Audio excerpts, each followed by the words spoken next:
அதுக்கப்புறம் போட்டு கட்டல நான் சொல்றதுக்கு அப்புறம் நல்லா குத்துறாரு முதல்ல ரிலீஸ் பண்ணி விட்டாரு இல்ல பண்ணல.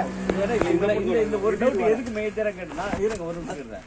இந்த வீடு கட்டுறதுக்கு கொடுக்கறது ஒரு பணம் கொடுக்குவாங்க. அந்த ரூபாவதி அம்மாவுக்கு இடம் வந்து அது எப்படி ரெண்டு கன்ஃபியூஷன் ஆகுது. இல்ல ஒண்ணு இல்ல நீ ரூபாவதி மாட்டுக்கு இப்ப போல நாங்க தேவையில்ல விட்டுருவோம். இவர் வந்து பிசினஸ் கொடுக்கலாம்ல அதுக்கு எடுத்து வந்து 38 42 ஆகுறாங்க. இது ஒரு 100 சில்லறைகள் எல்லாம் போச்சு சொல்லிட்டு அந்த 42 அந்த 40 ரூபா கொடுத்து திருப்பி அந்த ரெண்டு அப்புறமேட்டுக்கு வந்து ஏதோ அந்த கை மாட்டு கொடுக்கல எல்லாம் சேர்த்துக்கணும் திருப்பி பைசல் முடிஞ்சு அவுட்டாங்க எல்லாம் முடிஞ்சிச்சு. அந்த க்ளோசிங் அந்த அமௌண்ட்டை நீங்க சொல்லிட்டு அதெல்லாம் ஒன்றும் கிடையாது. இன்னும் அப்புறம் வரேன் அதுக்கும் காரணம் இருக்குது வரேன். அதுக்கு எடுத்து நான் எல்லா வீட்டையும் கட்டி தரேன். எப்படின்னு கேட்டீங்கன்னா செங்கல் நீ 3 ரூபாய் 4 ரூபாய் இருந்தது. நான் 15 லட்சம் தான் வீடு தரேன். நான் வீடு ஆரம்பிக்க பார்த்து 7 ரூபாய் 10 ரூபாய் கல் ரூபாய் கல் டபுள் ஆயிடுச்சு. இதை கேட்டுக்கோ இருக்கிற சூழல் வந்து நாங்கள் அப்போலாம் வந்து 20 லட்சம் ரூபாய்க்கு போகிற வீட்டை செங்கல் கம்மியாக லாக்டவுன்ல மாட்டிடுறோம். லாக்டவுன்ல ஒன்றுமே பண்ண முடியல. 3000 ரூபாய்க்கு ஆகுனா 3 வருஷம் ஆகிட்டு அந்த வீடு லாக் ஆகுது. அதுக்காக நான் ஒரு வீடு கூட கை தொட முடியல. ஏக்கச்சிக்கமாக லாகு. அதில் 11 சர்வீஸ் முன்னாடியே வாங்கிடுறோம். என்ன அதுனா டெம்பரவரி. இது என்கிட்ட பில்லுகள்லாம் மொத்தமாக இருக்குது. இது ஏபி பில்லுன்னு நினைக்கிறேங்க புத்தகல்ல இருக்குது சொல்லியிருக்கீங்க இருக்குது. இல்லை சொல்லிருக்கல அது குறைஞ்சி ஒரு 30-40 லட்சம் கட்டுறோம். நானே தான் அந்த என்னைக்கு அது ஆரம்பிச்சோமோ அன்னிலேருந்து இந்த பிளாட்ல அட்வான்ஸ் வாங்கிட்டாங்க கட்டுறது. இந்த பிளாட்ல வாங்கி நான் அட்வான்ஸ் கட்டுறதுக்கு போகிறோம். அதுக்கடுத்து இந்த வீடு லோன் எடுத்துப்பார். அது வந்து குறைஞ்சபட்சம் 40 லட்சம் ரூபா போய் லாக் ஆகலாம். அது இப்போதான் சமீபத்தில் ஒரு வருஷம் ஆயிருக்குன்னு நினைக்கிறேன். 30 ரூபாய் கம்ப்ளீட் பண்ணி நானே தான் முடிச்சேன். மொத்தம் லோனுக்கும் எதுவும் வீடு வந்து வாங்கி வச்சு அதுக்கு மேலே அவன் மேலே ரேட் ஏற்ற முடியல. அவன் என்ன சொல்கிறான், நீங்கள் என் மேலே லோன் எடுத்துட்டீங்க 10 லட்சம் முதல் எடுத்துட்டீங்க 15 லட்ச ரூபாய் 10 லட்சம் எடுத்துட்டீங்க. இனிமேல் லோன் அமௌண்ட் ஏற்ற முடியல. அப்போ அது 20 லட்சம் எனக்கு வருது. வீட்டினுடைய கணக்கு வந்து 20 லட்ச ரூபாய்க்கு வருது.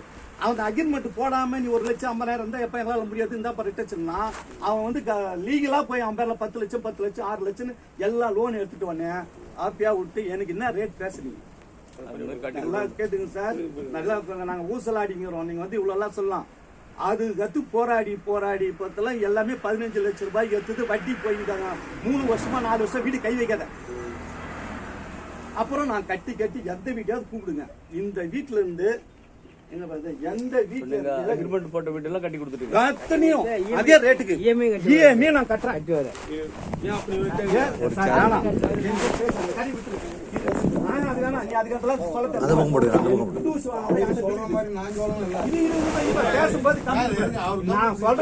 ஒரு வீட்டாவது கூப்பிட்டு யாரு சாவி கொடுத்ததுன்னு கேட்கணும். இரு நான் கேட்கறேன்.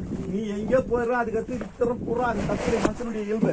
நான் இந்த ஊர்ல பொண்ணு வளர்ந்தவன் கவுன்சிலர் இருந்தோம் வைஸ் சேர்மன் இருந்தவன் கல்வி வந்தவன். நாளைக்கு வீட்டுக்கு என் வீட்டாண்ட வந்து 10 பேர் உட்காந்து ஏங்க நீங்க ரேட்டை பேசி எடுத்துட்டீங்க பணத்தை. இன்னும் கேட்டா 3-4 வருஷமா 8 வருஷம் வீடு தரல. அவனுங்க லாக்டவுன் தெரிஞ்சிடுச்சு. டக்குன்னு எல்லாமே ஏறிச்சு. இப்போ 3000 ரூபாய் வித்த கல்லு 7 ரூபாய்க்கு போயிட்டா நான் என்ன பண்ணுவேன்? டபுள் மடங்கு ஏறிச்சு. நீ எப்படி அந்த லாபத்தையும் பார்க்க முடியாது நஷ்டத்தையும் பார்க்க முடியாது. எப்படியே வெளியே வர்றதுக்கு என்ன வழியோ நான் அதை தான் 100% டிராவலர் போகணும். எனக்கு இந்த பிரச்சனையே போல லாபம் நஷ்டம் டப்பாலப்பட்டு எனக்கு அந்த பில்லு பையன் கேட்டேன். இன்னும் அதுக்கு இந்த பில்லு மட்டும் எடுத்து வரேன். எந்த பில்லு தெரியுமா? ஒரு நிமிஷம் அவனை புரிக்க வைக்கலாம்.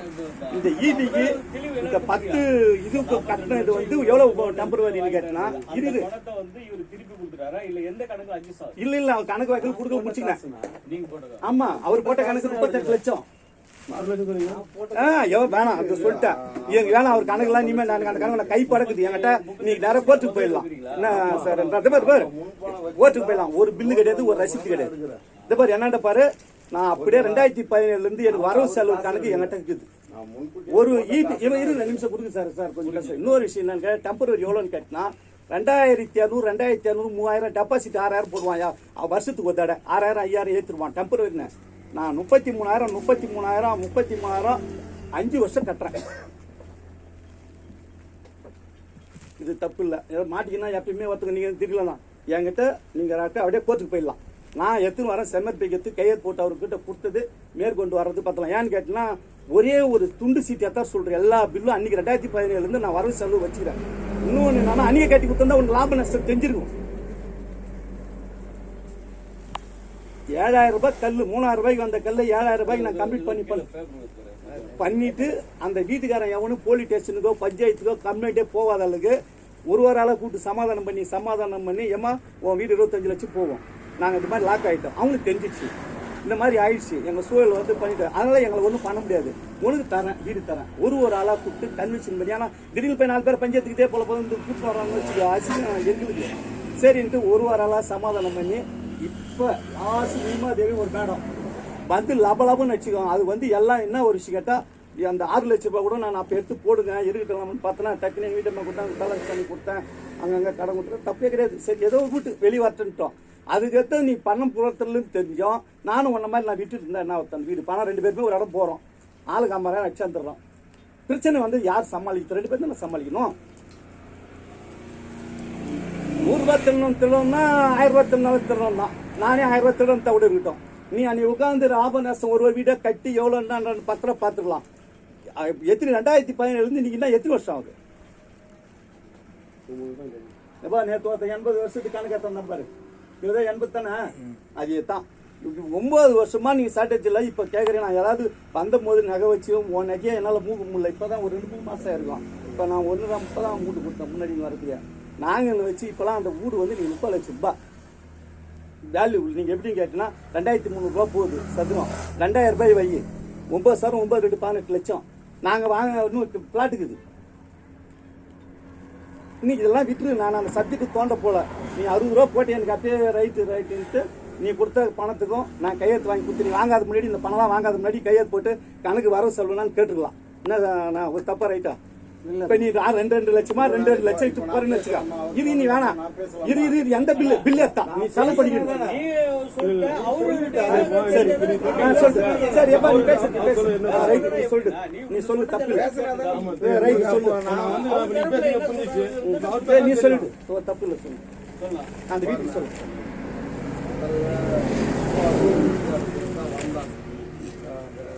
ஒருத்தர் கூப்பிட்டு வந்தான். நாங்கள் வந்து கட்டுறதுன்னு வந்தோம். கட்டுல அவங்ககிட்ட ஒரு 50 லட்சம் கொடுத்து அவன் தூக்கி ஓடிட்டான். அடுத்து திரும்ப இவர் சொல்கிற இவர் தான் போன் அடிக்கிறாரு. இது போல் வந்து நாங்கள் வந்தீங்களான்னு சொல்லிட்டு அரசன்றது போன் அடிக்கிறார். அப்புறமாட்டுக்கு பார்த்தா நடராஜன்றவனை வந்து பாருங்கன்ற அறிவு தான் பார்க்குறோம், இது பண்ணுறோம். அதை வச்சு டிப்போ ஆளுங்க வீடு கட்டுறதுன்னு சொல்லிட்டு அந்த 50 லட்சம் தூக்கி போயிட்டான். சொந்தக்காரன் டிப்போ ஆளுங்க வீடு கட்டுறதுன்னு சொல்லிட்டு வந்து 2 ஏக்கர் வாங்குறோம். அதான் 2 ஏக்கரை வந்து பிளாட்டாக 52 பிளாட்டு கிட்ட வாங்குறோம். வாங்கி என்ன பண்ணுறான், அவன் என்ன பண்ணுறான், எனக்கு ஒரு வீட்டுக்கு 2 பிளாட்டு வாங்கும்போது பணம் உங்களுக்கு தான் அவரு தான். என் பணம் மொத்தமாக அவர் பணம் இல்லை, எல்லாம் அவரு ஓகேவா? வாங்குறோம். அவன் என்ன பண்ணுறான், ஒரு 18 பேப்பர் ஆள் இது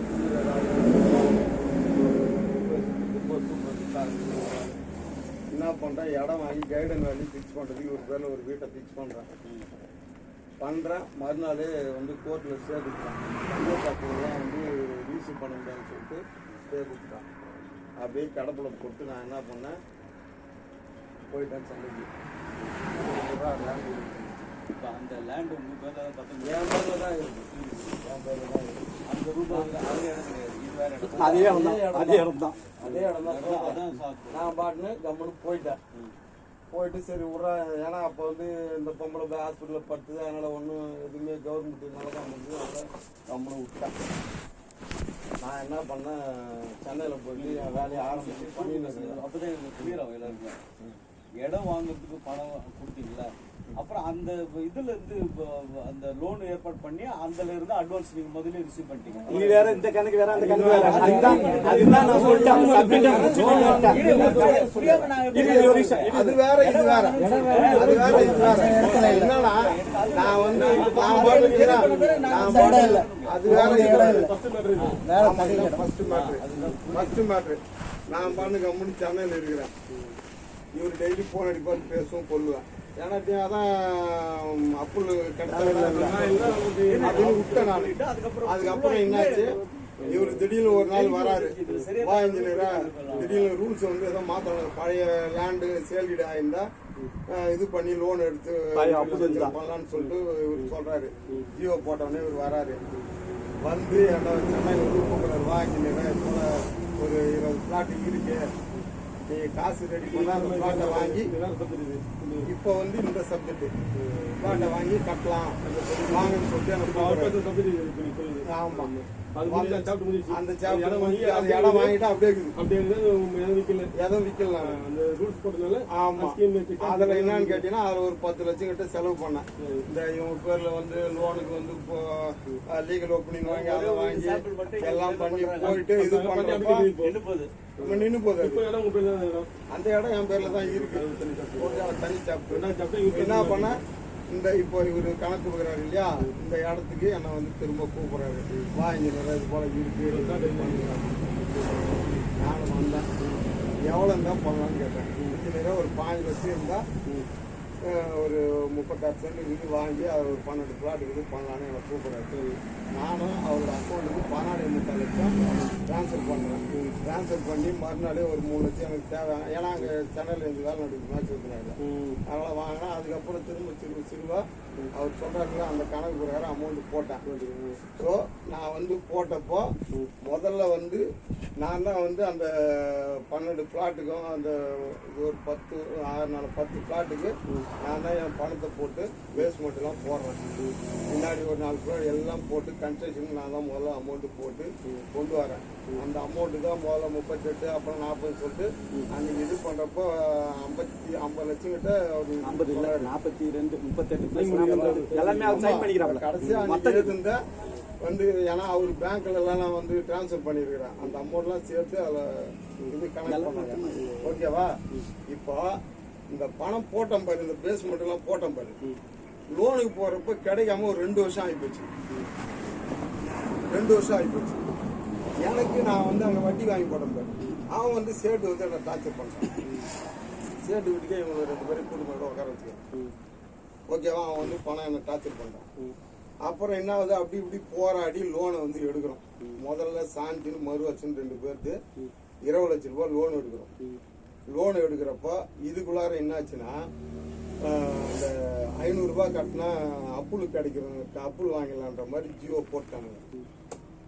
போட்டானுங்க நான் என்ன பண்ணுறேன் இவர் வந்து என்ன சொல்கிறாரு இன்ஜினியரை அந்த அப்புள் வாங்கலான்றாரு நான் என்ன சொல்கிறேன் அப்புள் வாங்கலாங்க முதல்ல எந்த மட்டும் இந்த 2 ஏக்கர் வாங்கியிருக்கிறேன் இல்லையா எந்த மட்டும் நான் ஒன்றும் அப்புள் முதல்ல வாங்குறேன் வாங்கி அதில் நம்ம பணம் வந்தால் மீதி காசை போட்டோன்னா அவங்ககிட்ட கொடுத்து கூட நம்ம வந்து லேண்டை வாங்கி நீங்கள் கூட வாங்க பார்ட்னர்ஷிப் நான் 50-50 கொடுக்குறேன் வாங்கி பண்ணலாங்க அப்படின்னு நான் சொல்கிறேன் சரின்னு சொல்லிட்டு இது பண்ணி என் டாக்குமெண்ட்டுக்கு பணத்துக்கு லோன் அலையிறோம் நான் போய் என்ன பண்ணேன் பிளானை போட்டு எல்லாத்தையும் அப்ளை பண்ணிட்டேன் ஒரு 2 லட்சம் செலவு பண்ணி அப்ளை பண்ணிட்டேன் 2 ஏக்கருக்கு மொத்தமாகவே டிராயிங் போட்டேன் மொத்தமாக இது எல்லாம் ஒரு 7 ஒரு 12 ஏக்கர் கிட்ட டிராயிங் போட்டேன் போட்டு எல்லாமே ரெடி பண்ண பணம் ஒரு 50 லட்சம் தேவை நான் என்ன சொன்னேன் வாங்க என் டாக்குமெண்ட் வச்சு ஆனால் கடை வாங்கி நம்ம தொழில் பண்ணலாம்னு சொல்லிட்டு இவரை கூட்டின்னு இந்த ஜெயின் அவர் வரல இன்னைக்கு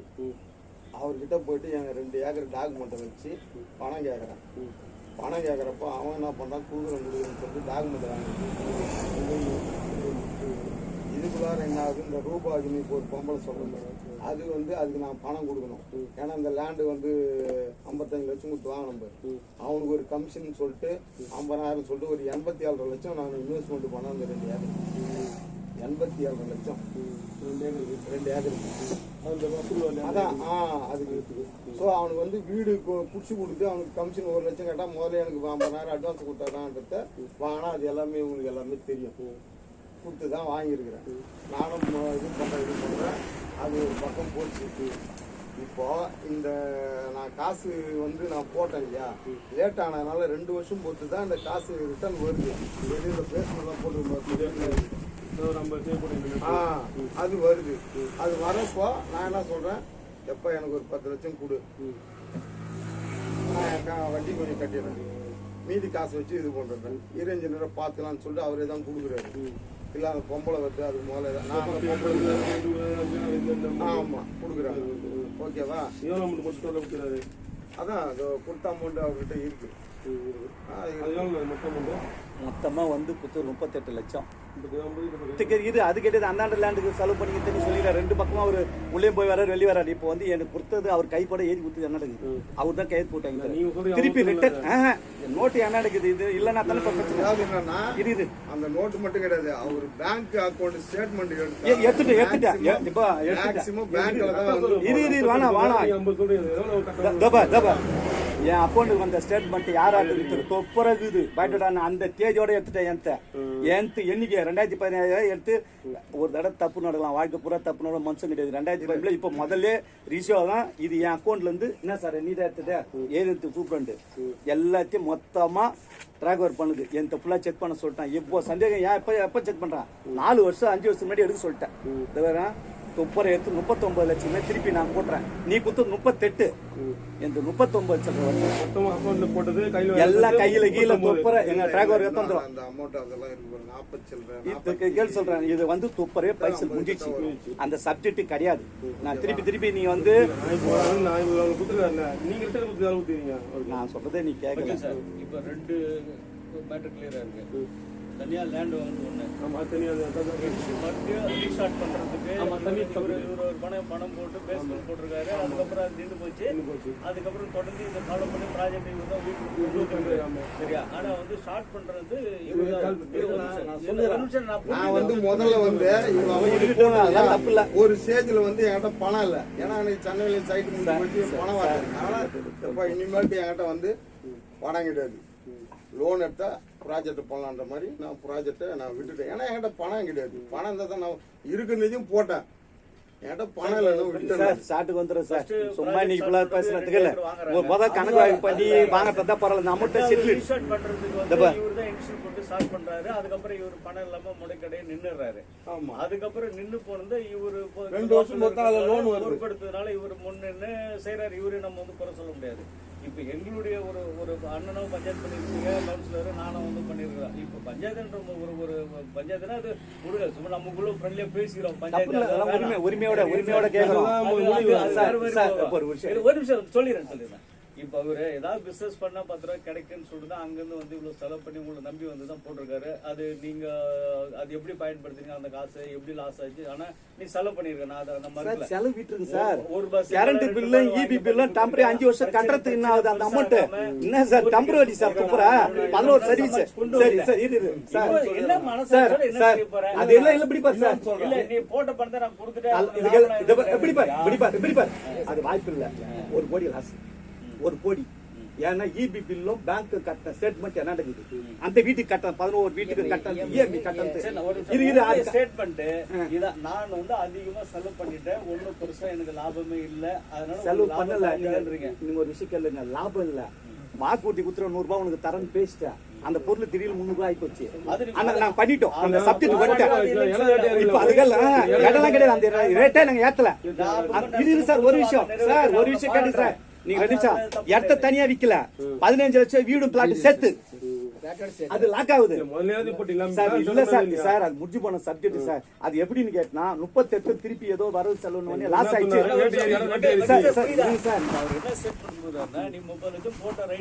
அசல் கேட்ட. ஆனா நீ போட்ட அசல வந்து நீ ஆரம்பத்திலே எடுத்துட்ட. ஆனா நான் அதை வந்து கம்ப்ளீட் பண்ணி கஸ்டமரை ஃபில்ஃபில் பண்றதுக்கு நான் வந்து இபி கட்டி இருக்கிறேன், நான் வந்து லோன் கட்டி இருக்கிறேன். மேல்கொண்டு ஆன செலவையே நான் போட்டு கஸ்டமர் கிட்ட பிரச்சனை வராம நான் சமாளிச்சிருக்கிறேன். எனக்கு ஒண்ணும் கிடையாது. சொல்ல வேணாம், முடிச்சுட்டு நம்ம சப்ஜெக்ட் போல மாசம் 33,000 2017 இருந்து நீங்க அப்படியே கணக்கு எடுத்தாங்க. பேங்க் லோன் ஸ்டேட்மெண்ட் 17,000 ஒரு வீட்டுக்கு ஆரம்பத்துல வந்து. அப்ப இது ஒரு அதுக்கப்புறம் நான் மட்டும் தான் பண்றேன்ட்டாரு. ஏன் கேள்வி என்னன்னா, நான் பார்ட்னர்ல இருந்தப்ப என் போட்ட காசு எனக்கு இன்ட்ரெஸ்ட் ஊத்தி வாய்ப்பு இல்ல. அது முடிஞ்சு போன சப்ஜெக்ட் சார். அது போய் பாத்துட்டோம் சார். அது எதுக்கு 4,000 8,000 திருப்பி இன்னொரு சார் ஒரு உதாரணம் கேட்டுங்க. இவரு போயிட்டு ஒரு லட்ச ரூபான்னு ஒருத்தனை 25,000 லட்சம் ரூபாயை போய் கொடுக்குறாரு. அந்த இடத்துல ஒன்றும் தெரியலன்றாரு. இந்த இடத்துல வீட்டை கட்டி கொடுத்து பார்த்து நாங்கள் 7-8 வருஷம் போடான்னு எங்களுக்கு மட்டும் தான் தெரியும்.